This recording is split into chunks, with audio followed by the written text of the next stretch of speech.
हिरव्या तुरीच्या शेंगांचा सीझन आला आहे. मग तर तुरीच्या दाण्यांची रेसिपी झालीच पाहिजे. चला मग बघूया. सर्वप्रथम मी इथे एका पातेल्यात भात मांडून घेते. भात कुकरमध्ये लावायचा नाही आहे, कारण तो आपल्याला मोकळा हवा. त्यामुळे आपण इथे गंजात भात शिजवून घेऊया आणि मग इथे तुरीच्या दाण्यांना आपण वाफवून घेऊया. एक सिटी होतपर्यंत या प्रकारे वाफवून घेऊ. त्यानंतर कढईत तेल तापवून आपण एक फोडणी देऊया. इथे या कढईत तेल तापलं की त्यात आपण घालणार आहोत राई, जिरं, 3 ते 4 उभ्या कट केलेल्या हिरव्या मिरच्या घातल्या की यानंतर आपण यात लगेचच घालूया 2 मीडियम आकाराचे कांदे, जे की मी चॉप करून घेतलेले आहे. ते आपण यात घालून याला व्यवस्थित परतून घेऊया. ही रेसिपी बनवायला अगदी सोपी आहे, पण खायला खूप भन्नाट लागते. तुरीचा सीझन जायच्या आधी तुम्ही पण ही रेसिपी नक्की ट्राय करून बघाल. यासोबतच मी तुम्हाला आणखी एक रेसिपी दाखवणार आहे, तर माझ्या व्हिडिओला शेवटपर्यंत बघा. इथे बघा, मी कांदे व्यवस्थित परतून घेत आहे. कांदे व्यवस्थित परतले की यात आपण घालणार आहोत 1 चम्मच आलं लसणाचा पेस्ट घातला की आपण यात घालणार आहोत चवीपुरतं मीठ. यानंतर आपण यात घालणार आहोत हळद आणि टोमॅटो. इथे माझा कॅमेरा ऑफ राहिल्यामुळे मी तुम्हाला टाकताना दाखवू शकले नाही, पण तुम्ही बघू शकता इथे मी टोमॅटो आणि हळद टाकलेली आहे.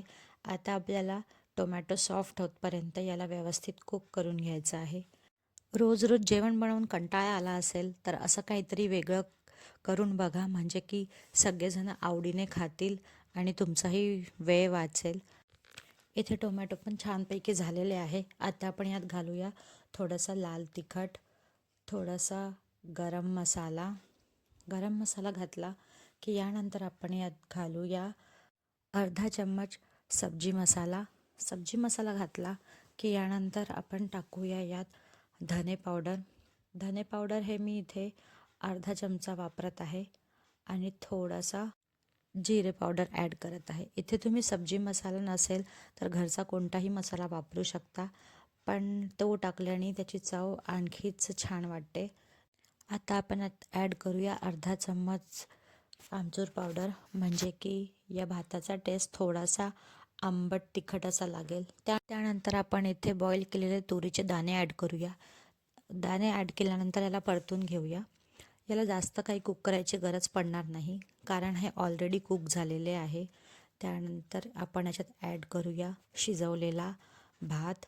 इथे बघू शकता भात किती मोकळा झालेला आहे गंजात शिजवल्यामुळे. थोडा थोडा करून आपल्याला सगळा भात हा या तुरीच्या फोडणीत घालायचा आहे आणि व्यवस्थित मिक्स करून घ्यायचा आहे. जोपर्यंत की तो एकजीव होत नाही तोपर्यंत आपल्याला याला व्यवस्थित मसाल्यात परतून घ्यायचा आहे. बघू शकता तुम्ही इथे किती सुंदर रंगत दिसतोय. असा आपला झटपट असा भात तयार आहे. आपण याला गरमागरम कढीसोबत सर्व करू शकता किंवा असाही खाल्ला तरी हा खूप छान वाटतो. वरून आपण यात कोथिंबीर घालू. बघा किती छान दिसतंय की लगेच तोंडाला पाणी सुटेल. तर आपण इथे एक दुसरी रेसिपी बघू. त्यासाठी मी इथे थोडेसे उरलेले परत तुरीचे दाणे घेत आहे. याला आपण स्वच्छ धुवून घेऊया आणि याचे आपण वडे बनवूया आज. हे पण खायला खूप टेस्टी लागतात आणि झटपट असे रेडी होतात. इथे वडे बनवण्यासाठी मी इथे एक वाटण तयार करते आहे. एका मिक्सरच्या जारमध्ये आपण थोडासा कढीपत्ता घालूया, 5 ते 6 हिरव्या मिरच्या घालू आणि थोडासा कोथिंबीर घालूया स्वच्छ धुवून. यातच आपण ॲड करणार आहोत तुरीचे दाणे आणि याला आपण एक जाडसर असा पेस्ट तयार करून घेऊया. खूप बारीक असं वाटायचं नाही आहे. इथे बघू शकता तुम्ही या प्रकारे असं जाडसर एक पेस्ट तयार करू. त्यानंतर इथे मी थोडासा कट केलेला सांबार घालते आहे. सांबार घातल्यानंतर आपण याच्यात ॲड करूया बेसन हे तुम्ही तुमच्यानुसार कमी जास्त करून घेऊ शकता. यानंतर इथे मी घातलेलं आहे 2 चम्मच असा तांदळाचं पीठ. याऐवजी तुम्ही कॉर्नफ्लॉवर घातलं तरी चालेल. कॉर्नफ्लॉवरमुळे आणखी क्रंचीनेस मिळतो या वड्यांना. त्यानंतर घालूया अर्धा चम्मच धने पावडर, थोडीशी हळद घातली की यानंतर आपण घालूया इथे ओव्यानंतर टाकूया आपण इथे तीळ. इथे मी लाल तीळ घेतलेले आहे, तुम्ही कोणतेही वापरू शकता. याला आपण व्यवस्थित मिक्स करून घेऊया. वरून घालूया थोडीशी कढीपत्त्याची पाने. एका साईडला इथे मी कढईत तेल तापवायला ठेवलेलं आहे. तोपर्यंत आपण हे मिश्रण एकजीव करून घेऊया. इथे बघू शकता तुम्ही, व्यवस्थित याला आपण मिक्स करून घेऊया.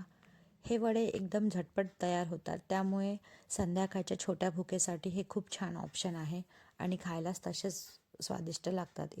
थोडं थोडं पाणी घालून आपण याला मिक्स करून घेऊ.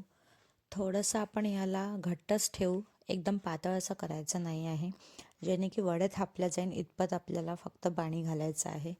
याला मी व्यवस्थित हाताने मिक्स करून घेते. त्यानंतर आपण इथे घालूया चवीपुरतं मीठ आणि चिमूटभर साखर. अशा प्रकारे वडे थापून आपण याला तळून घेऊया. वड्याऐवजी तुम्ही इथे पकोडे टाकले तरीही चालेल. पकोडे पण खूप खायला क्रंची लागतात. हे पण इथे मी वडे बनवत आहे आज. या प्रकारे सगळे वडे आपण उलटून पलटून असे गोल्डन ब्राऊन कलरपर्यंत परतून घेऊया. इथे बघू शकता, एक साईड छान झालेले आहे. दुसऱ्या साईडने पण आपण याला व्यवस्थित शिजवून घेऊ. आणि इथे तयार आहे आपले गरमागरम असे तुरीच्या दाण्यांचे वडे. माझी रेसिपी आवडली असेल तर माझ्या चॅनलला लाईक, शेअर आणि सबस्क्राईब करा. इथे तयार आहे आपले गरमागरम असे